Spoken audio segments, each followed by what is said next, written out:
Bonjour à toutes et à tous, donc aujourd'hui je vais vous faire une vidéo sur la fac, université, qu'est-ce que c'est, comment on fait pour y accéder, et voilà, tout ce qui est système de notes, amphi, TD, bref, voilà, tout ce qui concerne la fac.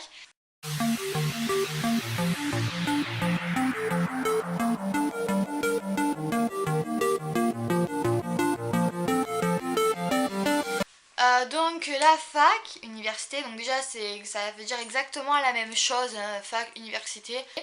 Effectivement, moi je suis à Nîmes et on appelle ça l'université de Nîmes, on n'appelle pas ça la fac de Nîmes. Donc du coup, la fac, comment on fait pour y accéder? Donc moi c'était le système post-bac, je sais pas si ça existe encore. Donc moi j'ai eu un bac ST2S, mais on peut accéder à la fac avec n'importe quel bac, même avec un bac pro.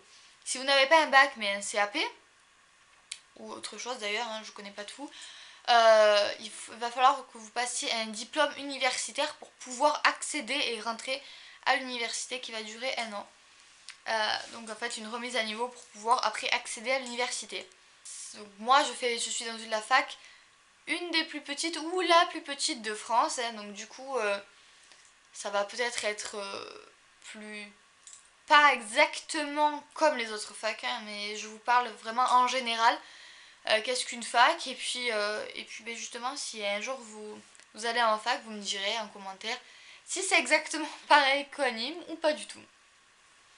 Donc déjà les cours se présentent sous forme de semestres. Donc il y a semestre 1 pour licence numéro 1, donc première année, semestre 2, semestre 3, semestre 4 pour la L2 et semestre 5, semestre 6 pour la L3. Du coup, M1, M2, donc première année de master et deuxième année de master. C'est comme ça qu'on appelle les classes à la fac. Ensuite, vous allez avoir les cours magistraux, CM, qui eux se présentent sous forme plus un diaporama en amphi. Un amphi, hein, je pense que j'ai pas besoin de décrire ce que c'est, un amphithéâtre. Vous marquez sur Google, c'est une grande salle avec des fauteuils tous comme ça et un petit prof en bas qui fait son cours. Les cours magistraux ne sont pas obligatoires, donc on n'a rien besoin de signer. Si ce n'est juste pas faire trop de bruit parce que sinon le prof nous met dehors, ce qui est totalement normal. Voilà, vous n'avez pas besoin de... Enfin, vous n'avez pas besoin. Si vous n'avez pas envie de prendre votre cours, vous ne prenez pas votre cours. Vous pouvez assister à un CM en venant, en vous asseyant et juste regarder le prof. Après, la plupart des profs mettent les cours sur l'ENT, je pense que c'est pareil partout, je sais pas. Donc sur le site de la fac, où on a un petit mot de passe, un petit pseudo pour pouvoir rentrer dedans et pouvoir accéder au cours. Et après, donc, nous avons les CM et les TD. Les TD, c'est travaux dirigés. Et là, c'est exactement comme une classe au lycée. C'est-à-dire qu'il y a un prof qui fait cours à 30-40 élèves. Et voilà, on va venir assister à un cours. Le cours est obligatoire. Donc le prof va faire l'appel ou va nous faire signer une feuille d'émargement comme quoi on a bien assisté au cours. Très important pour les bourses. Voilà, les boursiers, si vous ne signez pas, apparemment vous pourriez recevoir une demande de remboursement de vos bourses de l'année. Ce qui n'est pas très sympa, hein. Donc voilà, les TD sont très importants parce que c'est là vraiment où vous pouvez poser des questions aux professeurs, participer, faire les exercices et voir si vous avez compris ou pas le CM. Donc pour moi, je trouve que les TD, c'est vraiment le cours obligatoire à proprement dit, sans parler de signer, voilà. Après, le système de notes. Alors le système de notes, c'est un peu compliqué, c'est-à-dire que déjà, donc c'est sous forme de semestre, comme je vous l'ai dit au début. Vous allez avoir des UE. Les UE, c'est des genres de matières ou de groupes de matières qui vont donner une note. Exemple, moi j'ai social et clinique qui forment, donc c'est deux matières que j'ai, un TD et un CM, qui vont former une UE. Et l'UE va donner une moyenne, c'est-à-dire que par exemple si j'ai 8 en clinique mais j'ai 12 en social, je vais avoir 10 et du coup je vais valider mon UE. Le système de notation est aussi différent parce qu'il y a la moyenne générale du semestre, mais il y a également les unités, c'est-à-dire que si vous validez une matière, vous allez avoir du coup 10 yeux. Ou si vous validez pas la matière, vous allez avoir 0. Donc du coup, voilà, c'est aussi un autre système de notation et qui est en bas également compté avec votre moyenne générale. Si au premier semestre vous ne validez pas, j'ai fait faire un arrêt.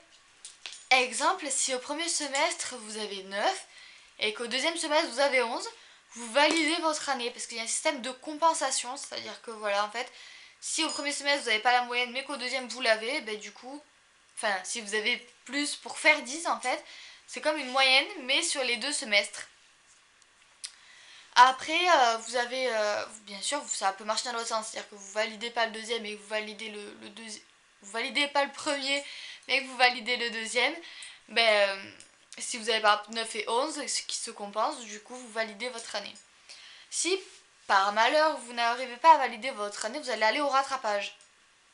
Alors à Nîmes, les rattrapages se font les 2 semaines mi-juin, pardon. Donc la première semaine ce sera pour le premier semestre et la deuxième semestre pour le deuxième semestre. J'ai entendu dire qu'à Montpellier c'était pas pareil, donc je pense que ça doit être différent de chaque université. En tout cas moi à Nîmes ça se passe comme ça. Et au rattrapage, vous arrivez à rattraper un semestre, mais l'autre non. Pareil, système de compensation, c'est-à-dire que par exemple vous arrivez à avoir 11 au premier semestre et vous avez que 9 au deuxième, même après les rattrapages, vous pouvez valider votre année juste avec ce système de compensation. Si malheureusement, avec les 2 semestres et les rattrapages, si vous n'arrivez pas à avoir toujours la moyenne, il y a un gendarme sur ma fenêtre, c'est très gênant. Ah oui, si donc au rattrapage vous n'arrivez pas à avoir la moyenne des 2 semestres, vous allez redoubler. Si vous redoublez, ah oui d'ailleurs j'ai pas dit ça je crois, au rattrapage, vous repassez que les matières que vous n'avez pas validées. Et quand vous redoublez, c'est exactement pareil. C'est comme si vous avez un deuxième rattrapage, mais sur un an. En fait, vous allez rattraper que les matières où vous n'avez pas validé. C'est-à-dire que les matières où vous avez validé, l'UE, vous ne repassez pas la matière. Effectivement, aussi à la fac, vous allez avoir des oraux qui sont sous forme... En fait, c'est un partiel. Un partiel, ça va se passer en oral, en écrit, donc que ce soit en CM ou en TD. En CM, bon, les oraux, en principe, il n'y en a pas. C'est vraiment que soit des QCM, soit des dissertations. En tout cas, pour nous en psycho, bien évidemment. Et en TD, soit ça va être des oraux, en groupe ou individuel. Et après, sinon, des écrits, voilà, pareil, dissertation ou questions ouvertes, voilà. Ou QCM, qui est souvent le QCM et souvent pour les premières années. Voilà, ben j'espère que cette vidéo vous aura plu, j'espère avoir parlé de tout. Dites-moi en commentaire si vous voulez que je parle d'autres choses, si j'ai oublié un truc, si vous avez d'autres questions, je vous y répondrai avec plaisir. Et si vous voulez que je fasse d'autres vidéos sur le sujet, voire par exemple une journée dans la peau d'une étudiante ou quoi que ce soit, dites-moi le en commentaire et je le ferai avec grand plaisir. Je vous fais d'énormes gros bisous. Et à la prochaine vidéo, bye!